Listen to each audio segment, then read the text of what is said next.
Tem assuntos que parecem óbvios, mas não são tanto assim, não. Nunca pensei em ser perfeito, mas vou correr pelo direito.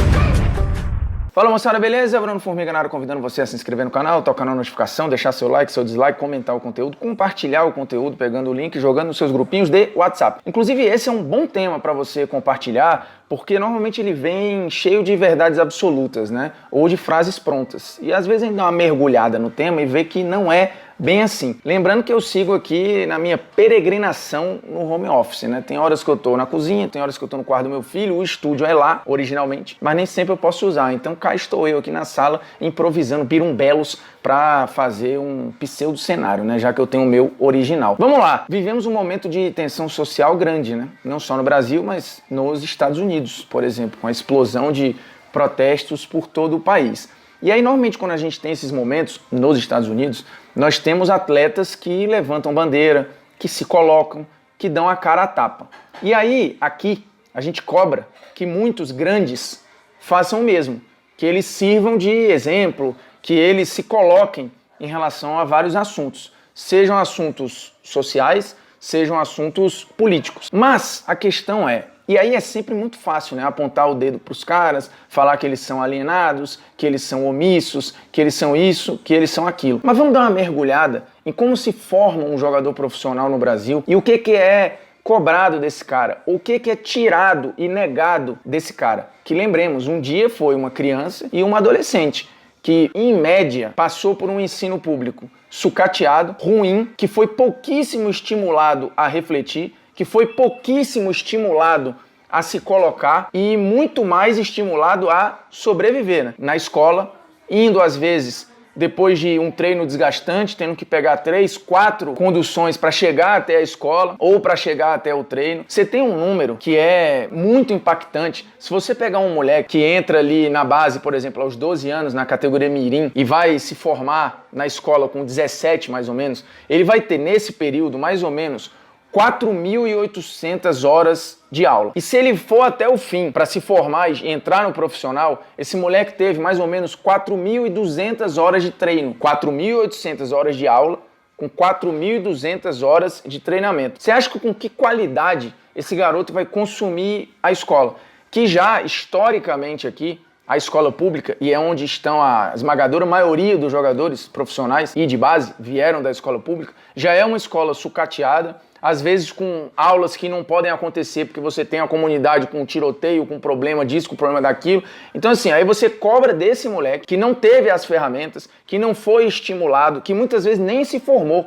Porque lembramos aí, você tem pelo menos uns 80% dos jogadores que terminaram o ensino médio, mas que também, segundo as pesquisas, que estavam abaixo do nível da série que eles cursavam. Essa pesquisa já foi feita por USP e por várias outras universidades. Isso está em tese de mestrado, tese de doutorado, é só pesquisar e é mole de achar no Google. E aí o que acontece? Você cobra desse moleque que ele chegue com um nível crítico gigantesco no profissional, a ponto de, quando ele vira ídolo, ele se colocar. Mas lembremos, os que nós temos na história do Brasil aqui são exceções. O Sócrates, por exemplo, é uma exceção. Ele não é a regra. Até porque ele é uma exceção, inclusive se formando em medicina. Na Série A do brasileiro, séries A e B, e é onde estão a elite, você tem aí 1,4% só de jogadores com contato com o ensino superior, por exemplo. E vários desses nem terminam o ensino superior. Então você tem jogadores com ensino sucateado, jogadores que muitas vezes estão muito mais preocupados em sobreviver na base, que é o sonho deles, é a loteria deles, é o que vai tirá-los ou dar a eles uma chance de vida melhor que o ensino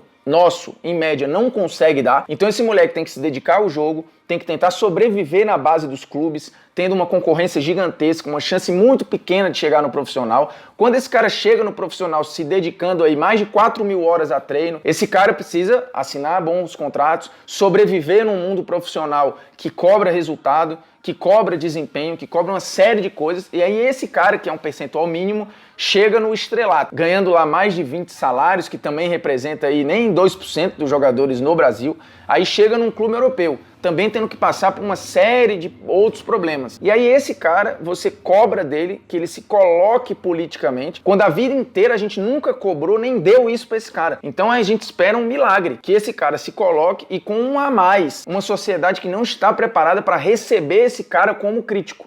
ou como ser pensante. E isso até nos Estados Unidos, onde você tem atletas profissionais que vêm do esporte universitário, ou seja, a esmagadora maioria é formada, e os que não são, as exceções, por exemplo, o LeBron, ele foi até o fim na escola, em uma escola de muito mais qualidade. Com um outro porém, nos Estados Unidos você tem os movimentos sociais de direitos civis que são debatidos. A história americana, ela não é negada. Você conversa sobre racismo, os movimentos de direitos civis, eles são ensinados na escola, as pessoas sabem que o racismo existiu e ainda existe. No Brasil, isso é negado. Então a gente quer que o jogador, de novo fazendo todo o caminho, numa escola sucateada, muitas vezes nem chegando a se formar, com uma preocupação gigantesca em sobreviver no futebol, e no meio de uma sociedade que não discute o racismo, quer que esse cara, por algum motivo, se coloque politicamente ou socialmente. Quando a história dele, isso é tirado dele o tempo inteiro. E aí, em algum momento, porque ele virou um cara bem sucedido, ele agora obrigatoriamente tem que se colocar numa sociedade que não está preparada para isso. Porque vários dos que se colocam são punidos. Ou perdem contrato, perdem oportunidade, são rotulados. Isso aconteceu em alguns momentos, por exemplo, com o Juninho Pernambucano, que é uma exceção. Veja o que aconteceu já com a Joana Maranhão. Quantos patrocínios a Joana Maranhão já não perdeu por se posicionar? Então, assim, a gente cobra uma coisa dos caras que quando vem a gente também não recebe da melhor forma. E o mercado também não recebe da melhor forma. Então, assim, é um festival de hipocrisia. E você tem outras classes ou outros membros da sociedade com muito mais ferramentas para se colocarem, mas que ficam em silêncio. E essa cobrança não é feita a esses caras. Às vezes são artistas que ficam em silêncio, jornalistas que ficam em silêncio, outras categorias que têm a ferramenta e que vieram de uma bolha de privilégio, mas que não falam nada. E a gente quer que uma classe que normalmente vem da batalha desde moleque chegue no profissional e por um milagre, baseado em nada, esse cara se coloque, se arrisque, porque é isso que ele vai fazer. Ele vai arriscar toda a trajetória dele. E que muita gente depende dele, né? Porque o jogador não se sustenta sozinho. Ele sustenta muitas vezes uma família inteira. Então ele vai se colocar em risco e colocar em risco uma porrada de gente por um suposto senso crítico que a gente cobra que eles tenham, mesmo que isso não tenha sido estimulado a ele em momento nenhum da trajetória dele, da vida dele. Tem um outro detalhe que eu esqueci e que está numa publicação recente da Revista Brasileira de Educação Física e Esporte. Você tem mais ou menos 54% dos jogadores de base defasado em relação à série que cursa e morando longe dos pais. Ou seja, esse moleque, ele vive o dia a dia do clube num alojamento, a escola que normalmente já é sucateada, aí ele chega em casa às vezes para fazer tarefa ou para estudar e também não tem o suporte dos pais. Então assim, ele está sozinho, ou com os companheiros dele de clube e com os dirigentes e nada mais. Às vezes em outro estado, muito longe dos pais, tendo uma formação distante da sua família e tendo que, de novo, se preocupar em competir, em treinar, em evoluir, em dar resposta, em sobreviver. Mas nós aqui, sentado do alto do nosso conforto, cobramos que este garoto vire um adulto que se coloque, que se arrisque, que meta o dedo em situações em que em momento nenhum ele foi estimulado a colocar. A vida inteira esse moleque foi, você não tem lugar de fala, você não tem direito à fala. Mas aí quando ele fica rico, que enquanto pobre, ninguém cobrava que ele falasse nada. Depois que ele fica milionário, aí ele é obrigado a falar. Como se o dinheiro necessariamente desse a ele um poder de voz e agora ele tivesse de se posicionar. Mas como que ele vai se posicionar? É ótimo quando tem atletas que se posicionam, porque eles são ídolos, eles são exemplos. Isso é ótimo. Mas a gente, enquanto país, a gente precisa da ferramenta para que não só o atleta, mas que a sociedade como um todo consiga ter senso crítico para se posicionar e que quando se posicione não seja punida por isso.